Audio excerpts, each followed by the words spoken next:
vous allez tous bien, premièrement. Et deuxièmement, on se retrouve aujourd'hui pour une vidéo blabla que j'ai longuement hésité à faire parce que c'est un sujet sensible comme vous avez pu le lire dans le titre et que c'est un sujet encore un peu compliqué à développer, mais j'ai fait des notes. Comme ça, je me perds pas trop et je dis ce que j'ai envie de dire. Si vous avez cliqué sur cette vidéo, c'est soit parce que vous êtes curieux, soit parce que vous voulez comprendre un peu ce que c'est que cette maladie, parce que oui, c'est une maladie, ou alors que vous êtes vous-même atteint de cette maladie ou de troubles alimentaires qu'on appelle TCA. Voilà, parce que je risque de dire TCA dans le cours de la vidéo.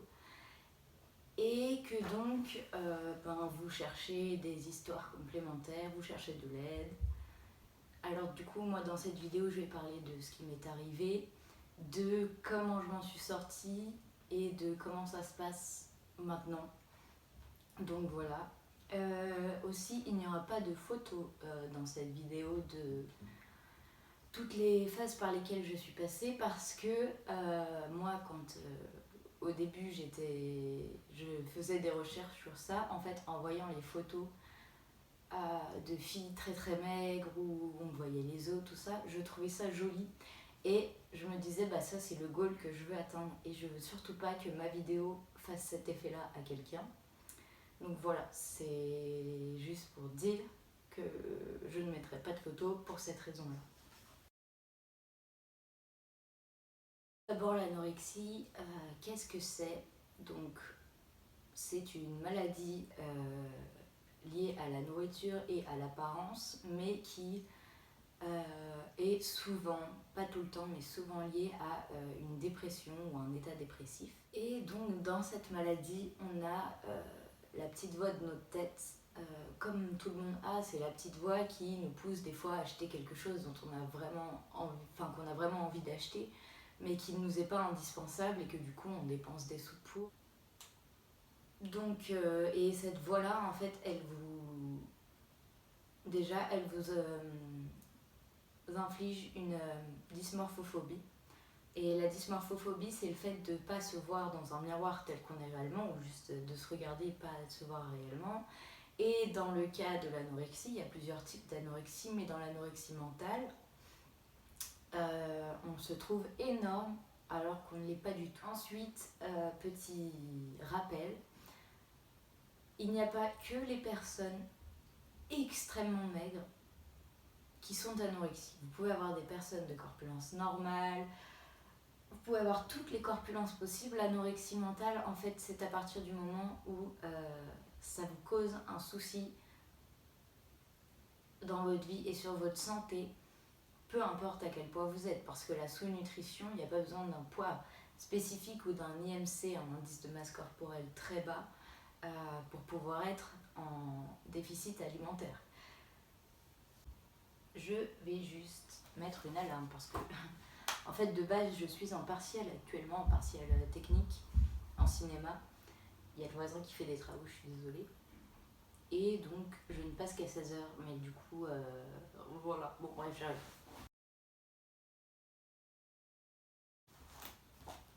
Il faut savoir tout d'abord que moi ça remonte à très longtemps. Quand j'étais en primaire, j'ai été harcelée. Voilà, c'est pas le sujet mais j'ai été harcelée. Et il y a une phrase qui est restée bloquée dans ma tête depuis des années, c'est « T'es tellement grosse que je suis sûre que si tu regardes tes pieds, tu les vois pas ». Et cette phrase m'avait déjà énormément touchée parce qu'à cette époque, j'étais complexée par mon poids. En soi, j'étais pas en surpoids, mais c'est vrai que mon médecin m'avait dit « Il faut faire attention parce que sinon tu peux basculer de l'autre côté ». Parce qu'à cette époque-là, moi j'étais très gourmande et je mangeais beaucoup. Et c'est la période un peu ingrate de l'enfance où tout le monde prend un peu de poids. C'est le temps de grandir, c'est le temps que le corps se réadapte, donc c'est juste normal. Et sauf que du coup, le soir, en rentrant chez moi, j'avais regardé, effectivement, je ne voyais pas mes pieds. En même temps, je pense que je ne me tenais pas très droite. Je ne me tiens toujours pas très droite aujourd'hui. Cette phrase-là m'a hantée pendant des années.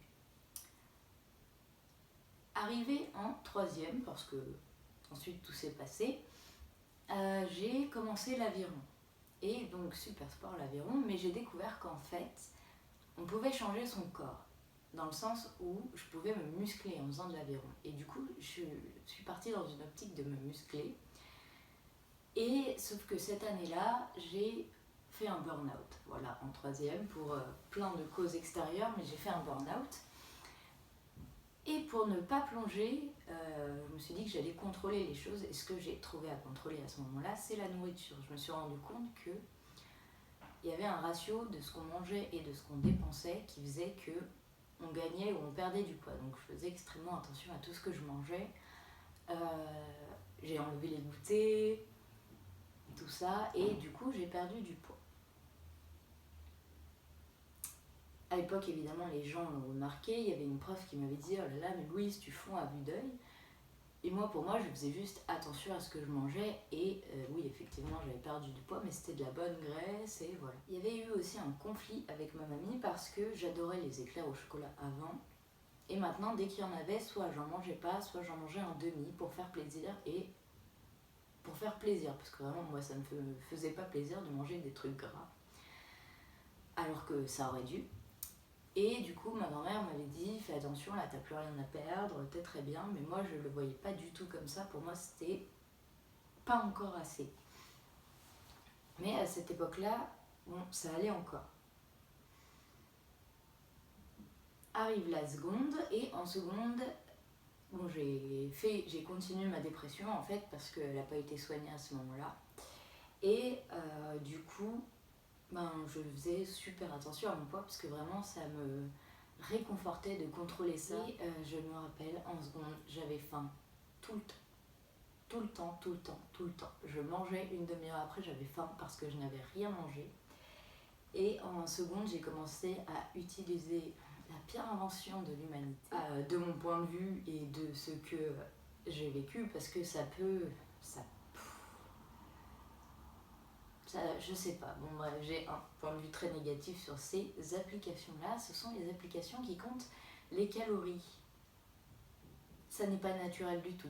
Personne ne fait ça, personne ne mange, puis écrit toutes les calories de ce qu'elle a mangé. Non, c'était même pas ça, c'était que à ce moment-là, avant de manger, je regardais combien de calories il y avait dedans pour pas dépasser 1800 calories par jour. Voilà, c'était mon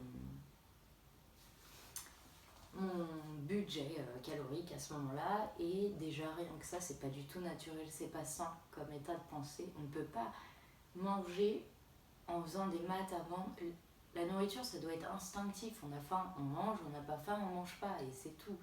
Et on doit savoir que oui, il y a des aliments junk food, et voilà, mais qui ne sont en fait des aliments plaisir. Quand on les mange, ça doit nous faire plaisir. On ne doit pas avoir de remords derrière, de putain, je vais grossir, voilà. Et donc là, vraiment, moi, les aliments plaisir, c'était une horreur pour moi. Je détestais ça parce que c'était beaucoup trop calorique. Je n'arrivais même plus à trouver ça bon. C'était juste... Il y avait trop de calories dans ces aliments-là, et du coup, je ne les mangeais plus, alors que j'adore ça. Mais la petite voix nous fait croire que non, c'est pas bon pour toi, tu n'aimes pas ça, tu ne mangeras pas ça. Bref. Et du coup, en seconde, comme des fois je ne pouvais pas contrôler ce que je mangeais et que je mangeais plus que ce que j'aurais voulu, je faisais du gainage tous les soirs. Voilà. Mais en punition, c'est-à-dire que vraiment je le faisais et je me disais tiens, ça c'est pour tout ce que tu as mangé aujourd'hui, c'est pas bien, c'est horrible. Et c'était vraiment un sentiment, il n'y avait même pas de récompense à faire du gainage, c'était une punition en fait. Et ça, et dès que je pouvais, du sport à fond, et voilà. Mais en seconde, c'était pas encore trop sur le sport, c'était vraiment la punition. Si j'avais mangé un goûter, je faisais direct du gainage, et voilà quoi. Ça m'arrivait de faire 5 fois du gainage dans la journée parce que j'avais pas pu contrôler ce que je mangeais. En première, ma dépression s'est un peu calmée, j'ai rencontré des gens super, et ça a été beaucoup mieux. Et j'ai d'ailleurs repris du poids.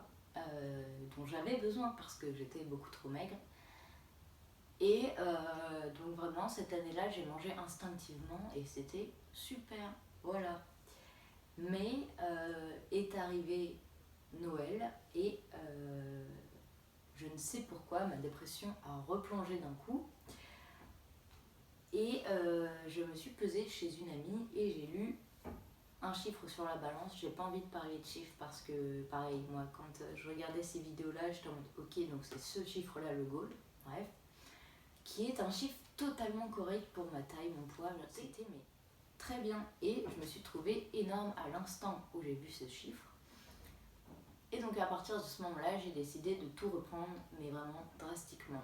Et c'est là où ça a été encore plus la merde parce que je n'étais plus... Déjà avant j'étais que dans les calories et à partir de ce moment-là, je n'étais plus que dans les chiffres, que dans les calories, que dans le chiffre sur la balance, que dans le nombre de temps que je faisais du sport par rapport... C'était tout le temps ça. Et en fait, c'est très compliqué pour quelqu'un qui n'a pas vécu de s'imaginer, mais de comprendre c'est possible. En fait, je me levais, je pensais à mon petit déjeuner, je grammais mon petit déjeuner, je pesais chaque flocon d'avoine pour ne pas dépasser tant de calories.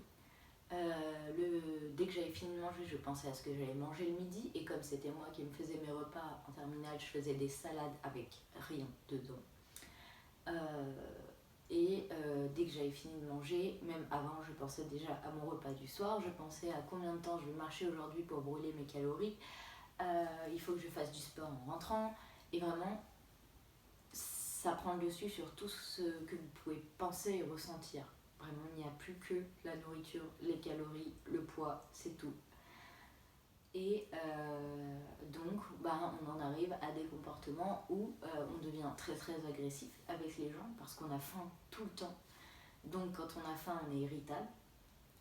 Donc c'est vraiment horrible pour la personne parce qu'elle se rend compte qu'elle fait du mal aux gens qui l'entourent, et c'est horrible pour les gens qui l'entourent parce qu'ils ne comprennent pas pourquoi cette personne-là est aussi agressive et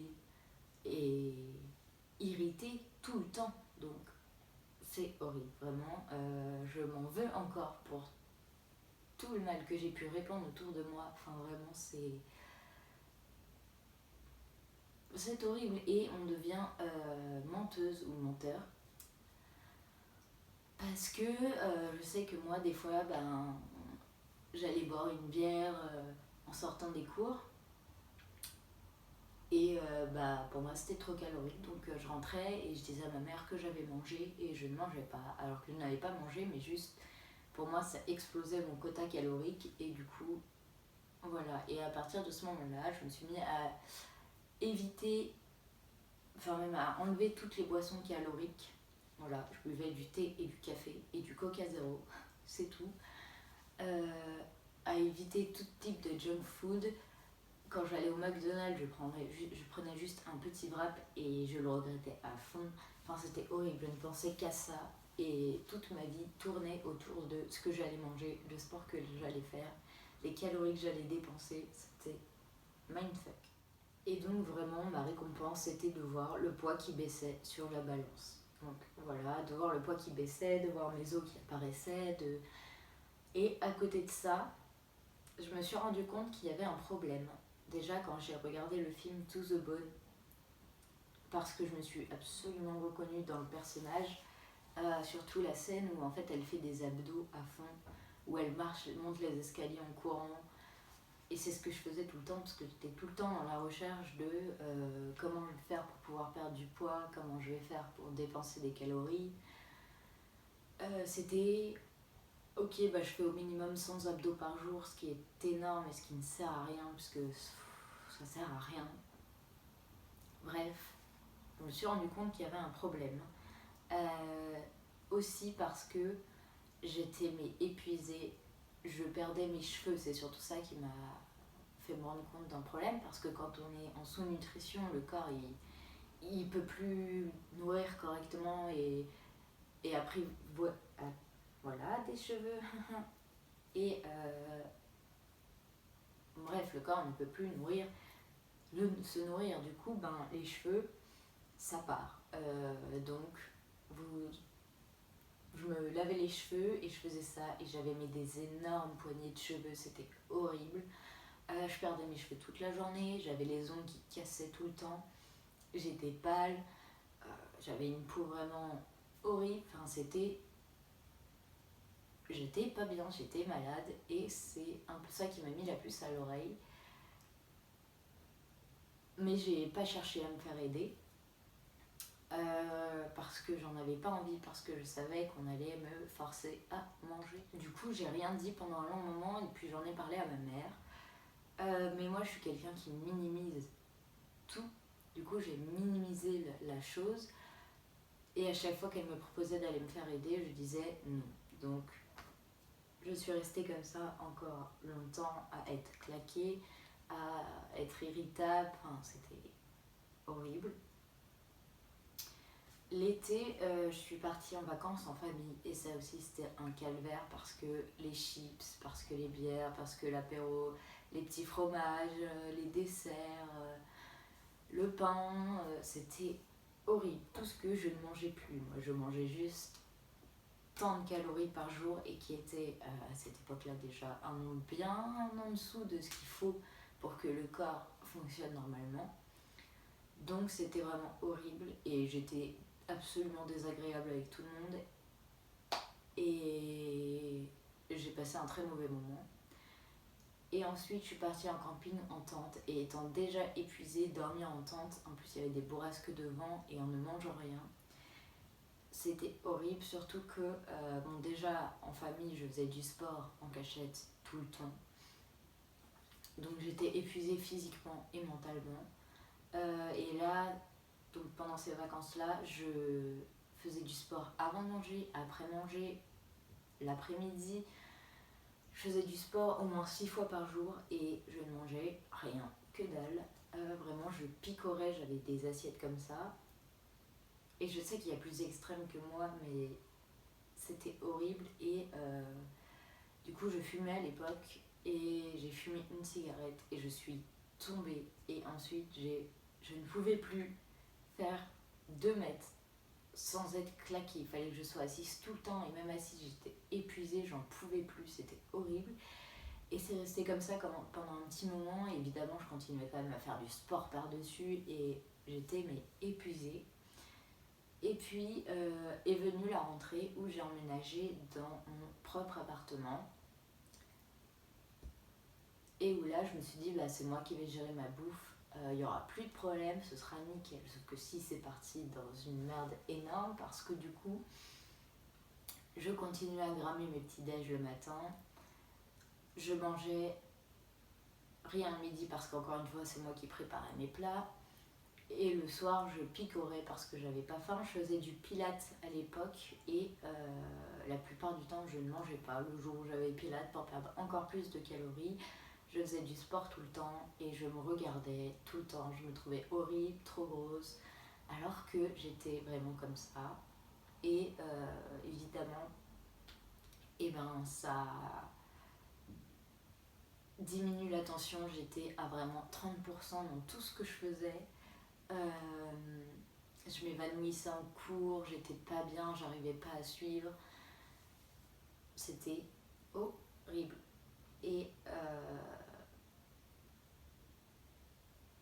ça me suffisait pas, il fallait encore plus. Voilà, j'étais en train de me tuer littéralement et je me disais, bah non, il faut encore plus, que tu sois plus maigre, que tu manges encore moins. À cette époque-là, j'étais à 800 calories par jour, donc il en manque 1000. Et puis, j'ai continué comme ça à descendre en poids, à descendre mon nombre de calories. Il y a un moment où j'ai dit à ma maman, écoute, je vais m'acheter des plats préparés parce que sinon je mange rien. Sauf que je regardais et je prenais les plats préparés avec le moins de calories possible et je ne mangeais que ça et des pommes. Et il est arrivé un moment où j'ai commencé à chercher de l'aide. Une fois où je me suis évanouie en cours. Et où je me suis dit, bah là, il faut vraiment que je fasse quelque chose parce que du coup, je fais des études de cinéma et ça a toujours été ma passion. Et je me suis dit, c'est pas possible, je peux pas tout gâcher juste parce que je suis pas en état de suivre, parce que je suis pas à fond. Donc j'ai commencé à chercher de l'aide. J'ai été chez plusieurs médecins, dont certains qui ont pris le truc très à la légère, qui ont fait des réflexions horribles, et certains qui m'ont dit, bah écoutez, appelez ces numéros-là de psychiatres, etc. J'ai appelé, ils étaient tous super occupés, et il faut savoir que je ne voulais pas me faire hospitaliser parce que pour moi, je me rendais compte qu'il y avait un problème. Donc il n'y avait pas besoin d'hospitalisation, j'avais juste besoin qu'on me remette un petit peu dans le droit chemin, voilà. Ouais. Et donc c'était pour moi impossible d'être hospitalisée aussi parce que je ne voulais pas arrêter les cours. C'était inconcevable pour moi. Évidemment, est arrivé un moment où après au moins 2 mois, j'ai été dans un pôle écoute jeune. J'en parlais dans une autre vidéo sur comment trouver de l'aide. Et à partir de ce moment-là, je suis tombée sur une psychologue incroyable qui m'a suggéré plusieurs endroits où j'ai appelé, à chaque fois il n'y avait pas de place. Et je suis tombée sur un institut où il ne faisait pas d'hospitalisation de jour, il faisait que des hospitalisations à plein temps. Et donc du coup pour moi c'était niet, pas possible, mais j'ai réussi à un jour où j'avais refait un malaise et où je ne mangeais pas et où surtout j'avais vu un chiffre sur la balance qui était très très bas et que je pensais même pas atteindre. Et je me suis dit là il faut que j'appelle. Donc j'ai appelé. J'ai eu un rendez-vous pour une évaluation. Il y a eu un moment où j'ai voulu l'annuler parce que ma petite voix me disait ils vont essayer de me virer, ne fais pas ça, tu as besoin de moi. Sauf que ma mère m'a dit, bah écoute, si on y va, comme ça ils pourront nous aiguiller, nous donner des contacts. Donc je n'ai pas annulé et Dieu merci, merci maman.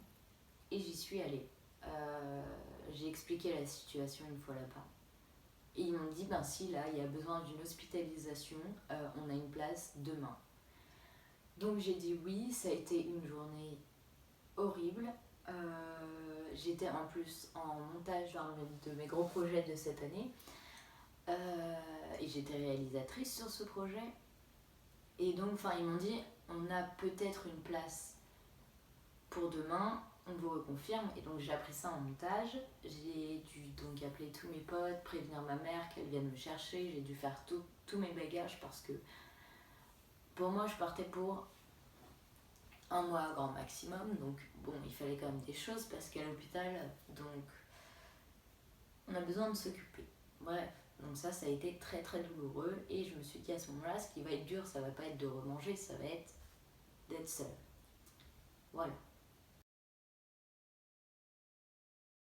L'hospitalisation, ça a été très très dur. Je suis restée au final 5 mois sur les 1 mois que je pensais nécessaire. Et ce qui a été le plus dur finalement, c'était de remanger. Et donc ça a été vraiment 5 mois, mais il y a eu des bons moments, il y a eu des choses super, mais vraiment dans ma tête c'était un mindfuck incroyable. Donc je suis arrivée dans une unité où on pouvait travailler quand même, mais moi je n'étais pas en état de travailler, donc je n'avais pas le droit de travailler. Et donc à partir de ce moment-là, ils nous imposent un contrat de poids. Ça fait un peu carotte, c'est-à-dire à partir de ce poids-là, vous avez le droit de sortir une matinée, ou à partir de ce poids-là, vous avez le droit de faire du sport, vous avez le droit... Et en fait, c'est déjà, premièrement, oui, un peu une carotte, mais c'est surtout pour nous réhabituer au monde extérieur et à toutes ces choses qu'on ne sait plus faire, parce que vraiment, au bout de 5 mois à l'hôpital, le monde extérieur, c'est flippant. Voilà. Même au bout de 2 semaines, où on nous impose un rythme et où il n'y a pas trop à réfléchir, l'extérieur devient flippant. Donc comment ça se passait? On avait 4 repas par jour, le petit-déj, le midi, le goûter et le soir. Et le premier jour, donc j'ai mangé ce que je voulais. Et puis on m'a mis en fait on vous met un régime, c'est juste le mot parce que c'est pas un régime en soi, mais et donc vous devez manger tant de choses, etc. Et donc bref, au début j'ai essayé de manger comme je pouvais. Ce qui a été vraiment le plus dur, moi, c'était le pain. Parce que pour moi, c'était un aliment qui ne servait à rien et qui était juste calorique. Alors qu'en vrai, le pain, c'est ce qui vous sert à atteindre le sentiment de satiété, c'est-à-dire de ne plus faim. Voilà, donc le pain n'est pas un aliment mauvais et c'est même très bon pour la santé. Sinon, on n'en mangerait pas. Et donc ça a été le pain, ça a été la confiture. Voilà, donc au début, au petit déjeuner, vraiment, je ne mettais pas de confiture sur mes pains. Et le pain, c'était mais extrêmement difficile parce que je n'en mangeais plus du tout. Donc vraiment, manger, c'était horrible. Je pleurais après les repas, je pleurais avant. Et en fait, le fait d'être dans un cadre fermé, ça fait que ma dépression s'est enfoncée à fond. Surtout que quand vous lâchez un petit peu la grappe de... Donc, j'ai donné un nom à ma petite voix parce que ça me permet de lui dire ta gueule maintenant. Je l'ai appelée Eddie pour Eating Disorder. Voilà, donc je vais dire Eddie parce que vraiment, c'est comme si vous aviez ce personnage-là dans votre tête qui vous gueulait après les repas que vous avez mal fait les choses, t'aurais pas dû manger, fais du sport. Et donc est arrivée ensuite la phase où je me suis écroulée. Donc je me faisais vomir après tous les repas. Je faisais extrêmement de sport en cachette tout le temps dans ma chambre. Et il y a eu une période de scarification parce que j'étais tellement en colère contre moi-même que c'était le seul moyen que j'avais trouvé pour me punir. Voilà, donc je suis passée par des périodes compliquées à l'hôpital où j'étais enfermée dans une chambre, où j'avais même juste des fois une chambre de soins intensifs, ils appellent ça, mais en soi c'est une chambre pour se calmer. Et est arrivé un moment où j'ai décidé que ça y est, j'en avais marre, je ne mangerai plus. Et au bout d'une semaine où je mangeais 2-3 trucs histoire de ne pas décéder complètement, j'ai arrêté de manger. Et au bout de 2 jours, ils m'ont dit écoutez Louise, là soit vous mangez, soit on vous met une sonde. J'ai tenu un jour et puis j'ai dit non, je veux pas de sonde, ils vont me mettre un nombre de calories que je pourrais pas contrôler, c'est pas possible. Et surtout, j'avais vu des jeunes filles avec une sonde et je voulais pas ça parce que vraiment on ressemble à... On a l'air malade et c'est vrai que c'est compliqué d'intégrer le fait que l'anorexie c'est une maladie et qu'on contrôle pas en fait. Mais justement à l'hôpital ils sont là pour ça, ils sont là pour vous aider et au début on les déteste parce que ils nous font faire ce qu'on n'a pas envie de faire, ils nous disent des choses qu'on croit complètement fausses et du coup vraiment c'est... Voilà, mais au fur et à mesure on apprend à les apprécier et puis surtout on voit, parce que c'était ça dans mon unité, on était mélangés et donc il y avait des jeunes filles avec des TCA, c'était majoritairement des jeunes filles, mais il y a aussi beaucoup de garçons qui sont touchés par cette maladie, mais de jeunes filles qui s'en sortaient, qui avaient recommencé à manger et qui n'étaient pas énormes comme on pouvait l'imaginer qu'on serait plus tard. Et donc ça motivait vachement à dire mais non, elles sont en pleine forme, elles sont belles, elles sont fortes et il n'y a pas de raison, et ça aide vachement. Et puis surtout elles sont là pour dire mais moi j'ai fait comme ça a marché. Et après il y a les filles qui sont au même stade que vous et ça c'est super parce que du coup je sais pas, quand il y avait par exemple des quiches qui étaient compliquées à manger, on était ensemble et on finissait notre assiette ensemble et ça m'a vachement aidée. Donc bref, pour revenir à mon histoire, je n'ai finalement pas été sondée parce que j'ai décidé de remanger un peu et j'ai accepté de prendre des compléments alimentaires. Donc en fait c'est des yaourts qui ont un peu le goût de danette mais farineux et c'est hyper calorique. Voilà, et ça m'a vachement remise sur pied quand même. Et en fait, à partir du moment où on arrive à manger correctement en dehors de ce repas-là de complément, ils nous enlèvent le complément. C'est juste le temps qu'on arrive à se nourrir normalement. Et c'est vraiment dur parce que c'est comme si on réapprenait à manger tout seul. Et on s'en souvient pas parce qu'on était tout petit, mais vraiment, en fait, on se remet à couper la viande ou juste tous les aliments en tout petits bouts, en plus petit, je sais pas, on a le temps de bien couper, de manger doucement. Et ça aussi, c'est un truc vraiment, si vous avez quelqu'un autour de vous qui est ou a été anorexique et qui mange doucement, laissez-le, je vous en supplie.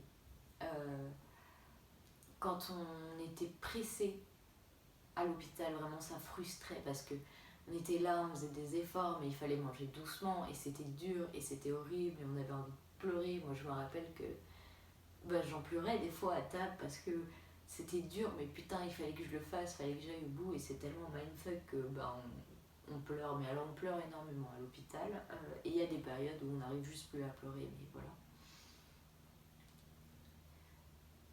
Donc vraiment, ne pressez pas, laissez-les aller jusqu'au bout, à leur rythme. Le tout, c'est qu'elles arrivent au bout, c'est tout. Voilà. Ce qui m'a vraiment aidée, d'abord à l'hôpital, c'est tout d'abord les bains thérapeutiques. Alors, ils appellent ça bain thérapeutique, mais en soi, c'est juste une baignoire avec des lumières. Et si vous pouvez, faites-le chez vous, si vous en avez besoin évidemment, mais ça reconnecte vachement avec votre corps. Vous êtes juste avec vous-même dans l'eau, c'est chaud, ça enveloppe, ça détend. Et donc ça, moi ça m'a vachement aidé à reconnecter un petit peu avec mon corps, donc voilà. Ce qu'il y a eu aussi, c'est les livres, surtout les livres de Michel Bussy, notamment le livre Ne lâche pas maman. Je me rappelle dedans qu'il y a eu une phrase qui m'a fait mais du bien énormément, c'était « Pourquoi avoir une taille de guêpe quand on peut avoir un corps de reine ?» À peu près ça, la phrase. Et vraiment, je me suis dit « Mais oui, enfin, putain, personne m'a dit qu'il fallait que je sois maigre à part la société. Et même encore, vraiment, moi, je me suis dit « Il fallait que je sois maigre. » Mais j'avais autour toutes les personnes que j'aimais qui me disaient « Mais on s'en fout, nous, tant que tu es en santé et que tu vas bien. » Donc voilà, j'ai commencé à réaliser ça, surtout avec les livres. Et du coup, j'ai lu plein de livres et il y avait tellement de citations. J'ai pas lu de livres sur l'anorexie, mais il y avait tellement de phrases qui me faisaient du bien. Et du coup, je les notais, je les affichais et je sais pas, ça me motivait vachement. Ce qu'il y a eu aussi, c'est les soignants. Vraiment, les soignants, on peut se confier à eux et ils ont vu des choses comme ça. Et au début, on va pas du tout se confier vers les soignants parce que, comme je l'ai dit au début, il y a un rapport conflictuel. Les soignants nous obligent à faire ce qu'on n'a pas envie de faire et ils nous demandent de nous asseoir alors que c'est bon, on peut rester debout. Enfin, voilà. Mais au fur et à mesure, on comprend qu'ils ont raison et du coup, on va plus leur parler. Et vraiment, mais c'était des amours, quoi. Enfin, ils m'ont énormément aidé et ce qui aide dans ce genre de maladie, c'est d'en parler parce que plus vous en parlez, plus votre petite voix, elle se sent agressée et elle se sent faible, du coup, elle ferme sa gueule. Donc vraiment, quand il y a des choses comme ça, il faut le dire, une fois verbalisé, elle s'en va, elle se casse, du coup, faut en parler. Je sais que c'est ultra dur parce que justement, cette voix-là, elle vous dit surtout ne dire rien, les gens vont le découvrir, ils vont essayer de me virer. Mais elle a tort, cette voix-là. Ça détruit la santé, ça peut détruire une vie. Il y a une anorexique sur 10 qui décède des suites de la maladie. C'est énorme. Donc vraiment, faites-lui fermer sa gueule. Et c'est en parlant, mais même en parlant comme ça, si vous pouvez partager la vidéo, juste qu'elle tourne et que les gens soient au courant de ce que c'est, ou que juste on en parle et qu'on puisse repérer les signes. Je ferai une vidéo, peut-être sûrement si ça vous intéresse, sur les signes. Mais faut qu'on en parle vraiment, c'est ultra important. Il y a tellement de jeunes filles et de jeunes garçons qui sont dans cette situation-là et qui sont bloqués et qui savent pas comment faire, qui refusent de se faire aider parce que ça fait partie du processus de la maladie, de le cacher, de refuser.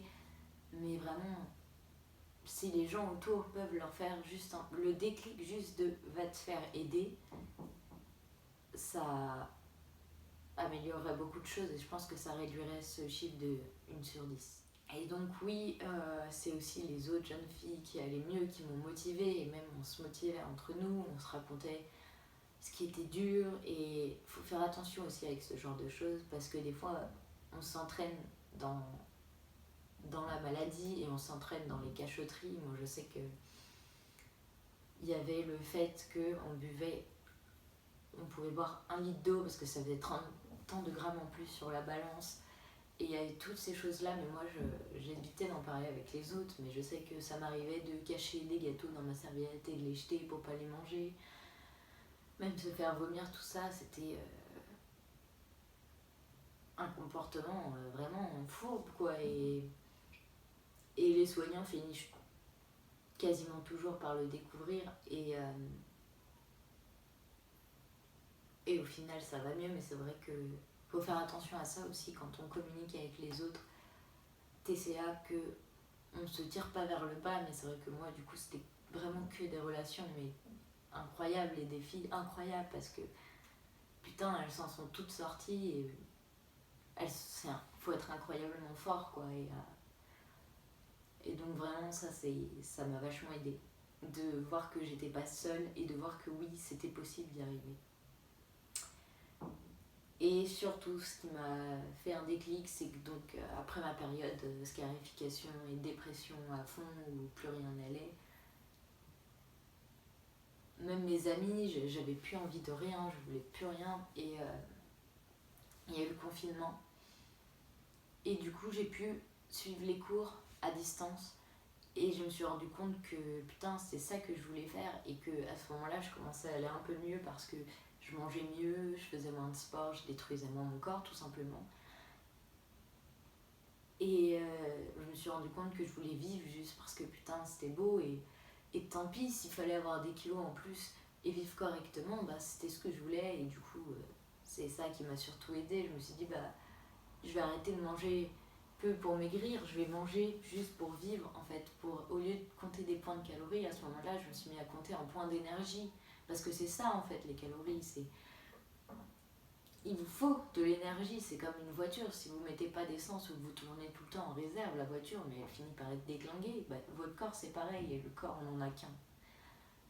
On n'en a qu'un, et c'est pour ça qu'il faut en prendre soin. Et des fois, juste faut réfléchir à, ouais, d'accord, ok, je serais plus maigre, mais déjà, je serais absolument pas plus jolie. J'étais même beaucoup plus balède, faut le dire, parce que j'avais la peau blanche, je perdais mes cheveux, j'avais des cernes énormes, j'avais une peau à problème, enfin. Et juste en mangeant, bah, j'ai eu des cheveux qui ont commencé à repousser, à être super beaux, avoir moins de boutons et avoir un teint beaucoup plus vivant. Un teint, pardon, beaucoup plus vivant juste.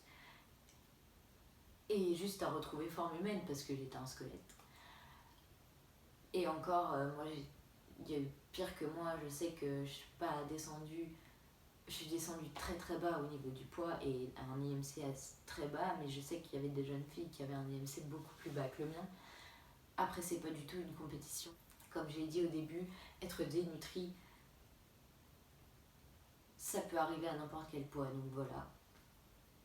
Et surtout, c'est une maladie qui épuise énormément parce qu'on est tout le temps en train de réfléchir et le cerveau se pose pas. Voilà, et ça développe aussi de l'hyperactivité forcément, du coup.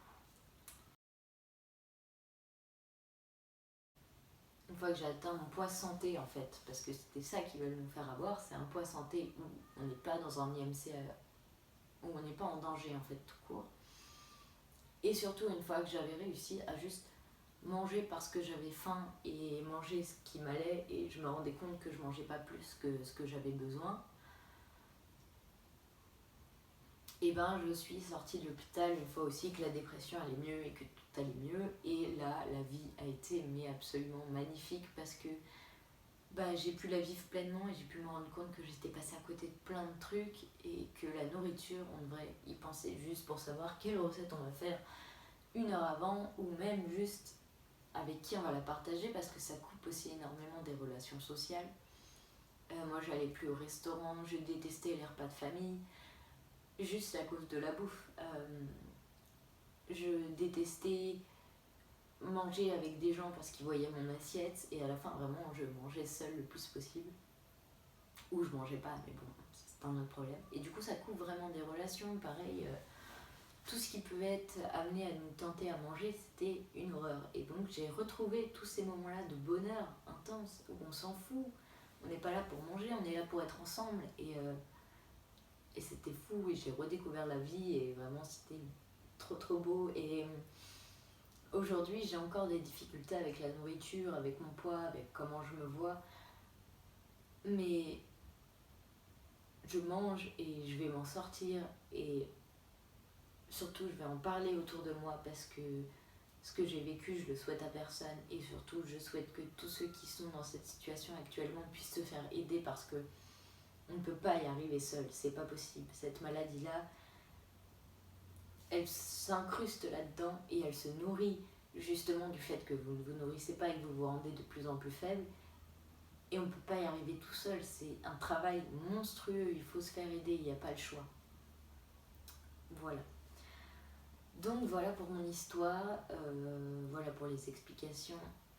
Donc bref, le message que je veux faire passer au travers de cette vidéo, c'est que c'est une maladie beaucoup plus connue que ce qu'on ne... Enfin, beaucoup plus répandue que ce qu'on ne pense, qu'il faut en parler.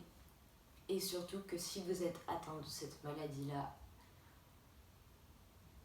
c'est ultra dur, je sais, mais il faut demander de l'aide. Vous ne pouvez pas vous en sortir autrement.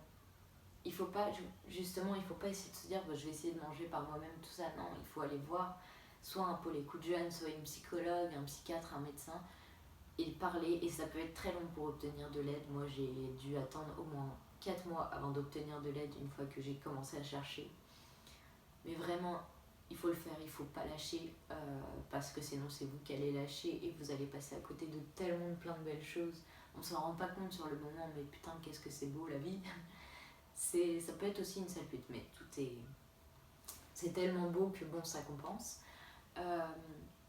Et vraiment, il faut aller demander de l'aide. Et si vous voyez des gens autour de vous qui sont en difficulté, ne les forcez pas à manger. Il y a une super vidéo de Léa Rico que je vous mets en barre d'infos qui parle de ce qu'il faut dire et ne pas dire aux personnes atteintes de TCA. Donc vraiment, je vous conseille d'aller voir ça si vous avez un proche qui est atteint de TCA, parce qu'il y a plein d'autres TCA. Renseignez-vous sur comment l'aider, n'essayez pas de le faire par vous-même parce qu'il faut des qualifications pour ça, et que vraiment vous pouvez le frustrer et faire absolument tout l'effet inverse. Donc renseignez-vous pour pouvoir l'aider, parce que sinon vous risquez de le frustrer en fait. Et vraiment, donnez-leur tout le temps qu'il faut. C'est une maladie qui ne part jamais vraiment.